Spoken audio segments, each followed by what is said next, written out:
Good morning students. आप लोगों के कमेंट से पता चल रहा है कि आप लोगों को लेसन्स में बहुत ज़्यादा मज़ा आ रहा है। आप लोग बहुत एंजॉय कर रहे हो और आप लोगों को अच्छी तरह से समझ में आ रहा है। ऐसे ही ध्यान से सुनते रहिए, आप लोगों को मज़ा आएगा बहुत ज़्यादा और समझ में भी आएगा। एक बात अच्छा मैं क्लियर कर दूं कि अभी तक जो मैंने आप लोगों को क्वेश्चंस दिए, आप लोग उसको रफ में लिखते थे, फिर नेक्स्ट क्लास में हम लोग उसको डिस्कस करते थे, फिर आप उसको कंपोज करके फेयर में लिखते थे। आपने मुझे पिक भी भेजी और मैंने देखा कि आप लोगों को अच्छे से कंपोज करना भी आ रहा है। लेकिन एक परेशानी क्या हो रही है कि ये नॉर्मल क्लास तो है नहीं कि मैं आपकी कॉपीज ले रही हूँ फिर आपको करेक्शन वर्क करके दे रही हूँ। कुछ बच्चों की बहुत ज़्यादा स्पेलिंग मिस्टेक्स है, मात्राओं की गलतियाँ बहुत ज़्यादा है, सीधी सी बात है। अभी हो जाता है, हिंदी में गलतियाँ हो जाती हैं बहुत ज़्यादा, उसकी कोई टेंशन वाली बात नहीं है। लेकिन जब हम लोग वहाँ पर होते हैं तब हम लोग उस गलतियों को सुधार देते हैं।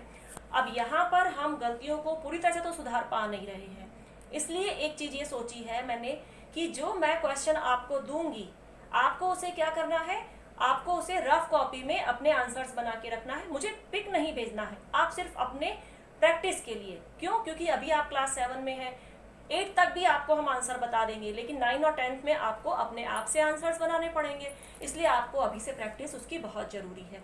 तो आपको क्या करना है कि उसके आंसर्स बनाने हैं और रफ कॉपी में लिख के रखिए। उसके बाद जब नेक्स्ट वीडियो में हम क्या करेंगे कि मैं उसके आपको रिटर्न आंसर्स दिखा दूंगी, फिर आप उस रिटर्न आंसर को जो है जैसे मैंने लिखवाया होगा एज इट इज़ आप अपनी क्लास वर्क की कॉपी में लिखेंगे और लिख के रखेंगे। क्योंकि आपने मेरा वर्क देख के ही लिखा है तो इसलिए उसका पिक सेंड करने की तो कोई ज़रूरत है नहीं, है ना। क्योंकि एक प्रॉब्लम और भी जा रही है, कुछ बच्चों को नेटवर्क नहीं मिलता है तो वो लोग ऐप पे नहीं डाउनलोड कर पा रहे हैं उसको, तो भेज नहीं पा रहे हैं, पिक को अपलोड नहीं कर पा रहे हैं वो लोग, तो मुझे नहीं आ पाता है। टर्न इन दिखता है पर मुझे उनकी पिक नहीं दिखाई देती है। कुछ बच्चों को नेटवर्क की प्रॉब्लम जा रही है, कुछ बच्चों को वर्क शायद समझ में भी नहीं आ रहा है कि किस तरह से हमको पिक डालनी है।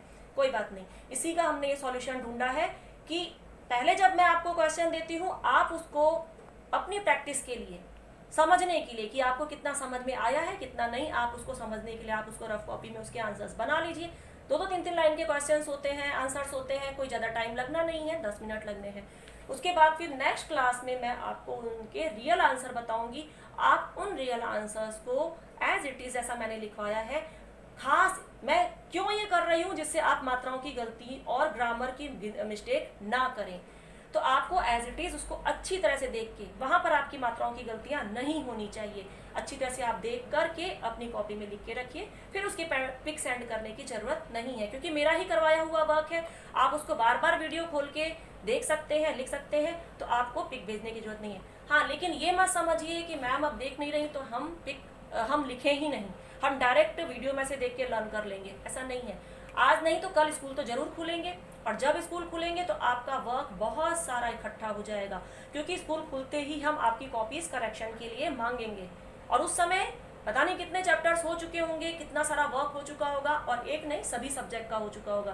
तो ऐसी कंडीशन में आप लोगों को सारा वर्क आप करते, हर सब्जेक्ट का आप डे बाय डे आप वर्क करते चलिए साथ साथ में, जिससे आपको बाद में बहुत ज़्यादा लोड ना पड़ जाए। क्लियर हो गई सब बातें? ठीक है। तो आज जो है हमने जो पिछले चैप्टर, पिछली कक्षा में जो हमने पिछले वीडियो में क्वेश्चंस बताए थे मैंने, आज हम पहले उनका आंसर एक बार मैं ओरली डिस्कस कर लेती हूँ, उसके बाद फिर आपको जो है मैं उसका आपको साथ में भेज भी दूंगी, आपको पिक मिल जाएगा उसका। तो पहला क्वेश्चन ये था कि ताकाहाशी की जीत पर बच्चों को विश्वास क्यों नहीं हो रहा था। उसका आंसर क्या होगा? बिल्कुल सही कि ताकाहाशी बौने कद का लड़का था, है ना, उसके हाथ पैर छोटे छोटे थे, इसलिए किसी को उसकी जीत पर विश्वास नहीं हो रहा था, क्योंकि सबको लग रहा था कि वो छोटा सा है, कैसे दौड़ के आगे निकल सकता है। दूसरा आंसर है कि तोमोए में किस तरह के इनाम बच्चों को मिलते थे। बड़े मजेदार इनाम मिलते थे, है ना। तो तोमोए में बच्चों को विभिन्न प्रकार की सब्जियां इनाम में मिलती थी, जैसे कि पालक की गड्डी, कंद, मूली आदि। तीसरा क्वेश्चन था बच्चे अपना इनाम पाकर खुश क्यों नहीं थे। तो बच्चों को ढेर सारी सब्जियां लेकर ट्रेन में जाने में अटपटा लग रहा था, इसलिए वे खुश नहीं थे अपना इनाम पाकर। ठीक है, अब ये तो मैंने वर्बली आपको डिस्कस कर दिया है, आपको इसका रिटर्न भी आपको मिल जाएगा और आप उसको देखकर ही अच्छी तरह से बिना किसी मात्रा की गलती के और बहुत सुंदर राइटिंग में लिखकर अपने पास रखिए, क्लास वर्क की कॉपी में लिखिए। और ये नहीं है कि अब मैंने होमवर्क मंगाना बंद कर दिया है तो आप कहाँ से मुझसे पूछेंगी कि क्या है, कैसे हुआ मैम, नहीं। अब आपको अगर कहीं कोई प्रॉब्लम जाती है वीडियो से रिलेटेड या चैप्टर से रिलेटेड या कहीं से भी, तो आप तब मुझे फिर उस क्लास रूम जो ऐप है आप उसमें मुझसे अपना कमेंट डाल के पूछ सकते हो, मैं आपको उसको क्लियर कर दूंगी, ठीक है। तो अब हम अपना चैप्टर आगे शुरू करते हैं। कल तक हमने कहाँ देखा था कि सभी बच्चे जो थे वो खुश नहीं थे। तोतो चांद को इनाम में मिले थे 2 कंद और कुछ प्याज।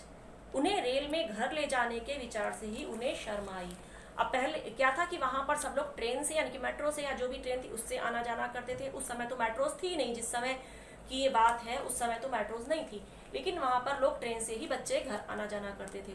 तो उन्हें इस बात को सोच के शर्म आ रही थी कि हम सब्जी लेके, जैसे मम्मी सब्जी लेकर बाजार से आ रही है, इस तरह से हम सब्जी लेकर कैसे जा सकते हैं, है ना। तो उनको अपना कोई खिलौना होता, इनाम होता तो बड़े गर्व से लेके जाते, लेकिन उनको लग रहा था कि जो लोग और बैठे होंगे वो क्या सोचेंगे कि ये सब्जी खरीद के स्कूल से ले जा रहा है क्या, या कहीं से खेत से तोड़ के ला रहा है क्या। तो उन्हें बड़ी शर्म महसूस हो रही थी। अक्सर बच्चों को माँ बाप के साथ अगर कहीं जाते भी हैं ना, अगर उनको उनकी मम्मी के पास बहुत सारा सामान हो और सब्जी का थैला पकड़वा दें या कोई थैला कह दें कि तुम अपने जना लटका लो, बच्चों को बड़ी शर्म आती है। किसी ने देख लिया तो ऐसे कैसे थैला लटका के मैं चला जाऊंगा, मेरी स्मार्टनेस में कमी नहीं आ जाएगी क्या, होता है ना। तो बच्चों को भी, यहाँ के बच्चों को भी शर्म आ रही थी कि कैसे हम, अच्छा एक सब्जी तो मिली नहीं थी, पूरे साल भर के इनाम थे। तो उनको क्या हो रहा था कि शर्म आई थी, इतनी सारी सब्जियां लेके हम झोला भर भर के सब्जियां लेकर के जा रहे हैं, कितना खराब लगेगा। तो उनको शर्म आई थी। हालांकि इसमें शर्म की कोई बात नहीं थी। क्यों शर्म की, क्यों, हम सब्जी तो घर के खाने के लिए तो ले जाते हैं, मम्मी भी तो लेके आती हैं, और कभी कभी हम मम्मी के पास ज़्यादा सामान होता है तो हम कैरी करने में हेल्प भी करते हैं, तो उसमें कोई शर्म की बात थी नहीं।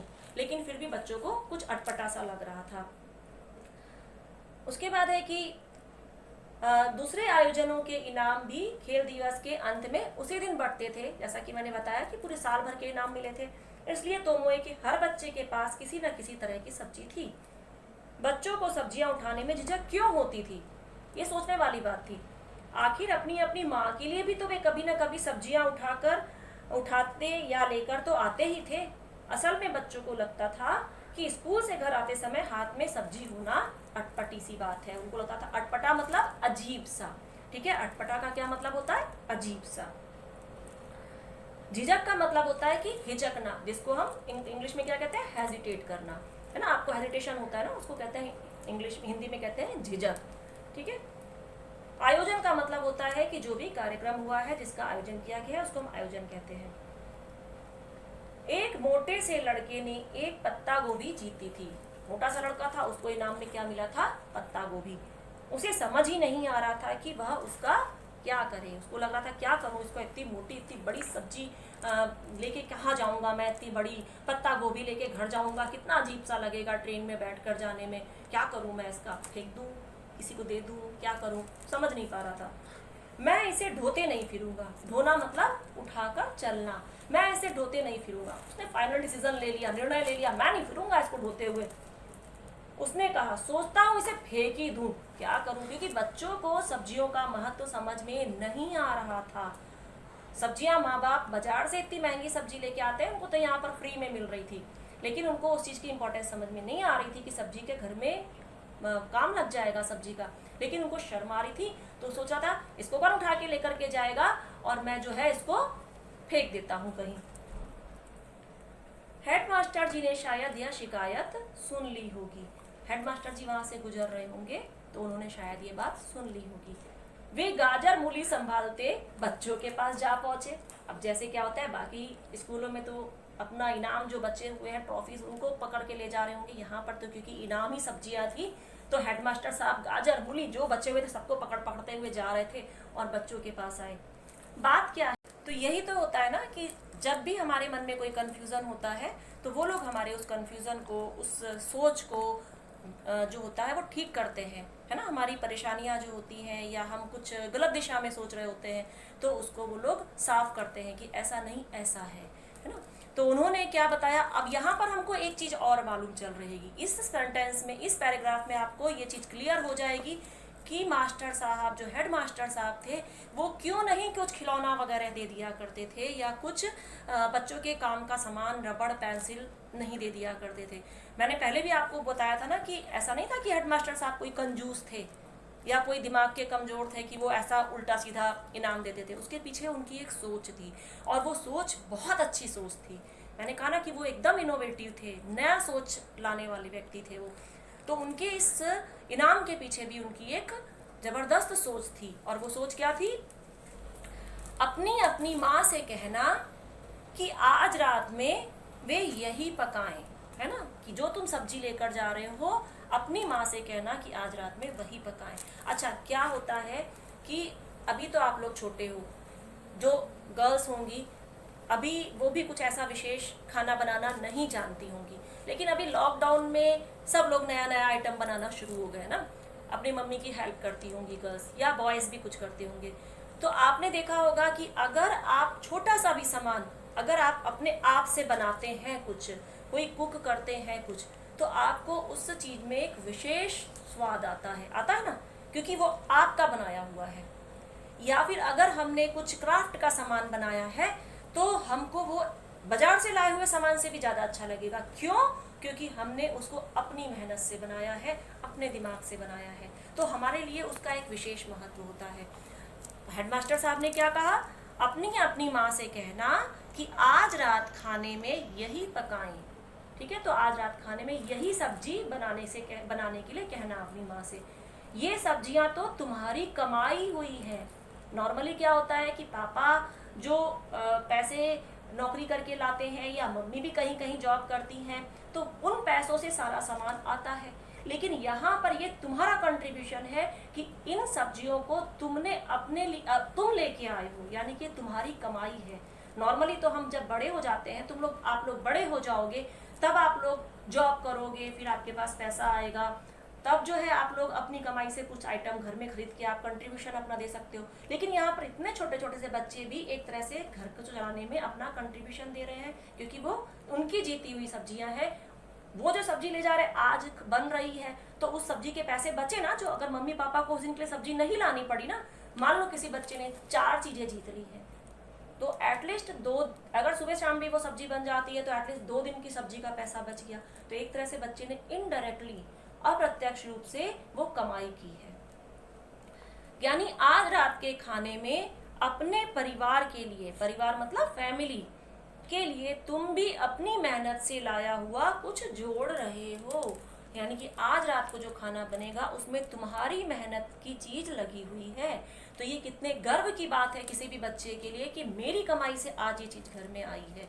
भले डायरेक्टली पैसा नहीं कमा के उसने खरीदा है, लेकिन उसकी मेहनत से वो चीज आई है और वो चीज घर में पक रही है, तो इनडायरेक्टली वो अपने मम्मी पापा को कुछ हेल्प कर पा रहा है। सोच कर देखो कैसी लगती है ये बात, अच्छी है ना? वाकई में मतलब तारीफ करने लायक तो है ये बात। जरूर खाने में बड़ा स्वाद आएगा। अब जो बच्चों को सब्जी वो चाहे ना भी अच्छी लगती हो, लेकिन मैंने कहा ना कि अगर हम खुद उसको कुक करते हैं तो उस चीज में हमको विशेष आनंद आता है, विशेष स्वाद आता है। तो जो बच्चा अपनी मेहनत से जो सब्जी कमा के, खरीद के ना लाया है, कमा के लाया है, मतलब जीत के लाया है, तो अब उसको वो सब्जी जरूर पसंद आएगी, है ना? तो हो सकता है धीमे धीमे फिर उसको वो सब्जियां अच्छी लगने लग जाए। और सच बात तो यही थी, जिंदगी में पहली बार तोत्तो चान की ओर से खाने में कोई योगदान होने वाला था। मैं माँ से कहूंगी कि वे आज रात मसालेदार कंद ही बनाएं। उसने क्या सोचा कि उसने क्या डिसीजन लिया अपने इनाम के बारे में? आगे बताया था ना कि तोत्तो चान को 2 कंद मिले थे इनाम में, है ना? तो उसने क्या सोचा, उसने क्या डिसीजन लिया कि मैं आज माँ से बोलूंगी कि आज रात में आप ये मसाले वाले कंद बनाना। ठीक है, अब बच्चों का दिमाग दूसरी तरफ चलना शुरू हुआ। जहां उनको शर्म आ रही थी, है ना, कि कैसे हो, क्या इनका सब्जियों का करें, क्यों ले जाए, इनको शर्म आई थी, अब यहाँ पर वो खुशी महसूस करने लग गए सब्जियों को ले जाने में, और उनका दिमाग चलने लग गया कि आज हम इस सब्जी का क्या माँ से उपयोग करवाएंगे। उसने हेडमास्टर से कहा, प्याज का क्या बनेगा यह मैं अभी तक तय नहीं कर पाई हूँ। मतलब उसने सोचना शुरू कर दिया कि मुझे कंद मिले हैं तो मैं मसालेदार कंद बनवाऊंगी, और प्याज का क्या करूँ, कुछ उसका भी सोचना पड़ेगा कि उसका क्या आइटम बन सकता है, उसकी क्या डिश बन सकती है ना? तो अब उनका बच्चों के मन से वो जो बुरी बात, उनको झिझक लग रही थी, है ना, उनको संकोच हो रहा था, तो वो संकोच अब दूर हुआ सब्जी को ले जाने में, और बल्कि उनको अब खुशी महसूस हुई और उनको गर्व महसूस होने लगा। ऊपर देखिए क्वेश्चन लिखा है कि पत्ता गोभी के विभिन्न प्रयोगों के बारे में बताएं। लिखना नहीं है इसको। अच्छा बताइए, पत्ता गोभी जानते हैं किस किस चीज़ में बनती है? अपनी मम्मी से डिस्कस करना एक बार इस चीज़ के लिए कि पत्ता गोभी से क्या क्या बन सकता है ना। ज़्यादातर चाइनीज़ आइटम जो होते हैं, चाइनीज़ फूड में पत्ता गोभी पड़ता है। और भी अपनी मम्मी से एक बार डिस्कस करना कि पत्ता गोभी से तुम्हारी मम्मी क्या क्या बना सकती है। ठीक है, तो हमने आज जो मैंने बता दिया शुरू में कि हम क्वेश्चंस जो थे पिछली बार वाले जो डिस्कस किए थे, उसके आंसर्स मैं आपको ओरली वर्बली में आज डिस्कस कर ही चुकी हूँ, और रिटर्न में भी मैं आपको भेज दूंगी। और जो आज के क्वेश्चन है आप उनको नोट कर लीजिए। इन क्वेश्चंस को आप रफ कॉपी में लिखेंगे और उसको मुझे पिक नहीं भेजेंगे, और नेक्स्ट क्लास में मैं इनको भी आपको रिटर्न आपको आंसर भेजूंगी, और फिर आप उसको भी नोट करिएगा। इसी तरह से हमारा क्रम चलेगा। तो आप ये क्वेश्चंस देख लीजिए।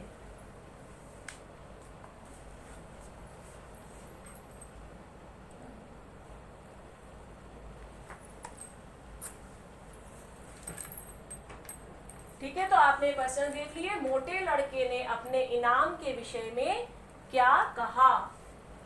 हेडमास्टर साहब ने इनाम के विषय में बच्चों को क्या समझाया? तीसरा क्वेश्चन है, तोतो चांद ने अपने इनाम के विषय में क्या निर्णय लिया? ठीक है, तो अब जो है ये कक्षा अब आज हम यही समाप्त करते हैं। अब आप इसको अच्छे से समझिएगा, बार बार वीडियो देखिए। जहां नहीं समझ में आए, कुछ भी नहीं समझ में आया, आप मुझसे कमेंट बॉक्स में पूछ सकते हैं।